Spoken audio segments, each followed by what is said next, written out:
अस्सलाम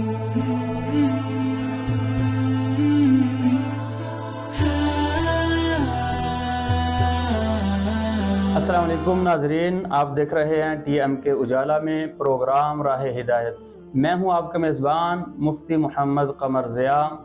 आज हम जिस बहुत अहम टॉपिक पे गुफ्तगू करने जा रहे हैं उसका उन्वान है इंसान की रूहानी और जिस्मानी पाकीज़गी।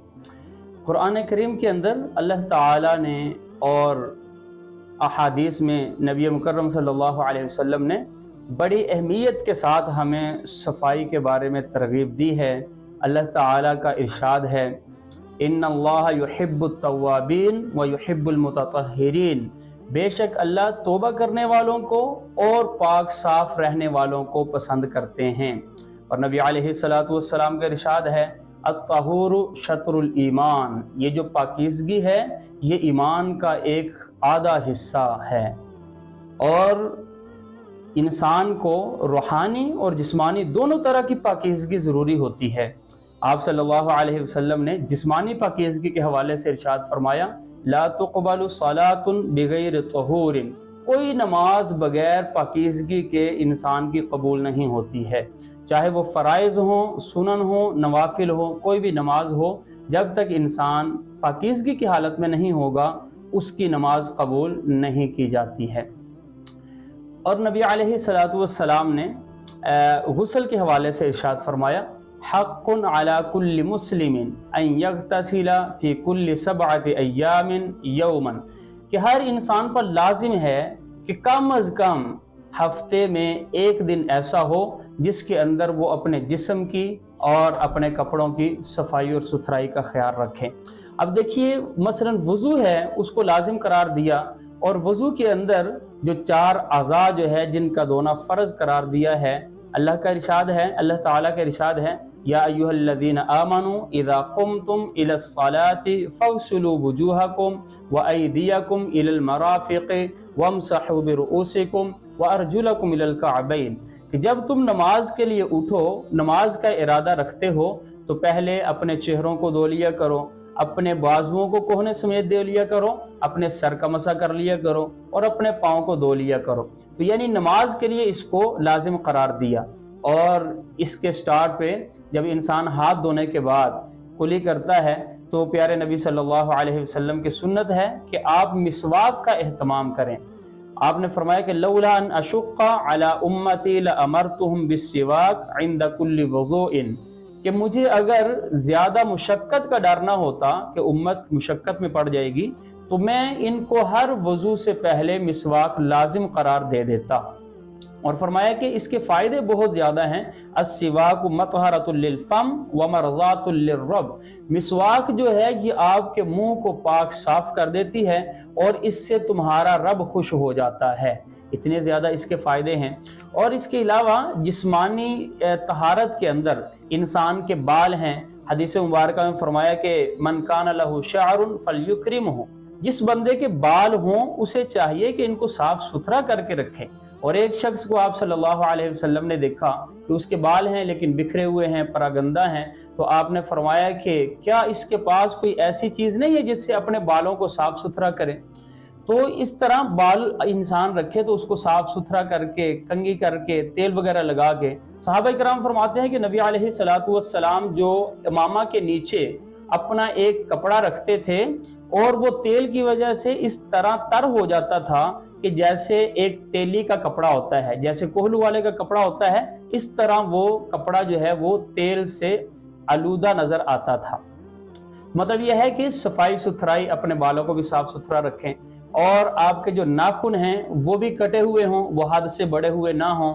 और इंसान की जो सफाई के अंदर अहमियत की जो चीज़ें हैं उसमें इंसान के जो गैर ज़रूरी बाल हैं, ज़ेरे नाफ बाल हैं और बगलों के बाल हैं, इसमें इंसान जितना बेहतर समझे उतना जल्दी सफाई कर लेनी चाहिए। लेकिन इसकी जो आखिरी लिमिट है, अहादीस में सहाबा कराम फरमाते हैं, वक़्क़त लना रसूलुल्लाह सल्लल्लाहु अलैहि वसल्लम 40 यौमन, आप सल्लल्लाहु अलैहि वसल्लम ने लास्ट लिमिट, आखिरी जो हद मुकर्रर फरमाई थी वो 40 दिन थी। 40 दिन से ज्यादा जो है इन चीजों के अंदर गफलत करना वो जायज नहीं है।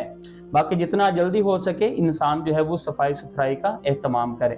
یہ تو انسان کی جسمانی صفائی کے حوالے سے یہ احادیث کے اندر رہنمائی فرمائی۔ اس کے علاوہ جو ہے انسان اپنے گھر کی، اپنے گلی محلے کی صفائی رکھتا ہے تو اس سے انسان کو بہت زیادہ فائدے ہوتے ہیں۔ آپ صلی اللہ علیہ وسلم نے فرمایا کہ نظفوا افنیتکم ولا تشبہوا بالیہود، کہ اپنے گھروں کے صحنوں کو، فرنٹ کو بھی صاف ستھرا رکھا کرو، یہودیوں کی مشابہت اختیار نہ کرو۔ وہ کیا کرتے تھے؟ کمروں کی صفائی کر کے گند وغیرہ جو ہے وہ سامنے ڈال دیتے تھے، تو آپ نے اس سے منع فرما دیا۔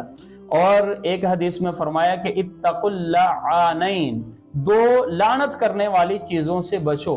صحابہ کرام نے پوچھا مل لعانانی، اے اللہ کے رسول یہ جو دو لعنت کرنے والی چیزیں ہیں یہ کیا ہیں؟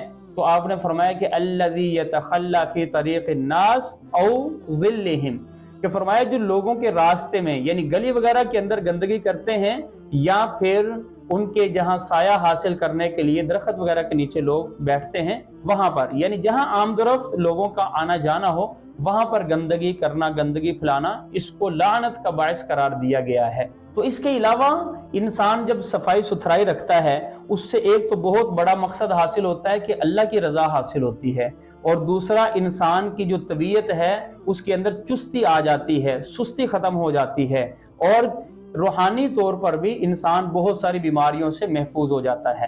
اور روحانی طور پر ہمیں صفائی ستھرائی کے لیے، کیونکہ نبی علیہ الصلوۃ والسلام کی جہاں پر صفات ذکر کی گئی ہیں، اللہ نے فرمایا کہ وَيُزَكِّيهِمْ، یہ نبی جو ہیں وہ اس لیے ہم نے بھیجے ہیں تاکہ تمہیں روحانی طور پر پاک صاف کر دیں۔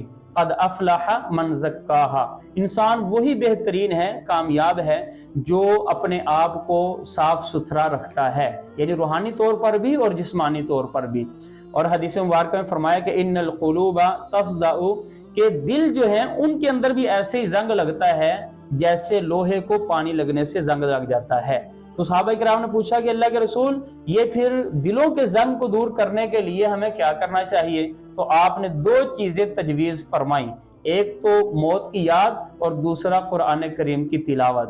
تو دیکھیں انسان کا کوئی بھی لمحہ ہے، کوئی بھی موقع ہے، تو اس کے اندر صفائی ستھرائی کو بہت زیادہ اہمیت دی گئی ہے۔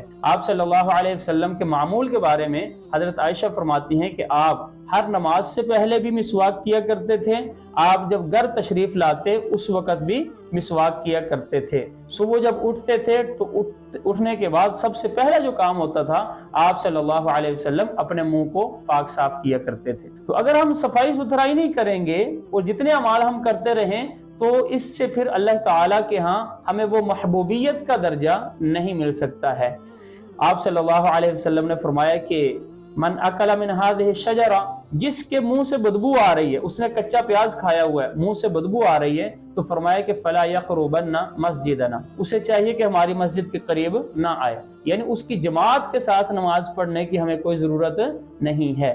تو اس لیے حتی الامکان یہ کوشش ہونی چاہیے کہ انسان کے نہ منہ سے، نہ بدن سے، نہ اس کے گرد و نواح سے کہیں بھی کوئی ایسی گندگی جس سے بدبو پھیلتی ہو، لوگ تنگ ہو رہے ہوں، یہ انسان کے اور خاص طور پر ایمان والے کے مناسب نہیں ہے۔ اللہ تعالی ہمیں اپنے آپ کو، اپنے گھروں کو، اپنے محلوں کو، اپنے ماحول کو صاف ستھرا رکھنے کی توفیق عطا فرمائے۔ ناظرین، آج کے پروگرام سے اتنا ہی۔ اگلے پروگرام تک کے لیے اپنے میزبان پروفیسر مفتی محمد قمر ضیاء کو اجازت دیجیے۔ اللہ حافظ۔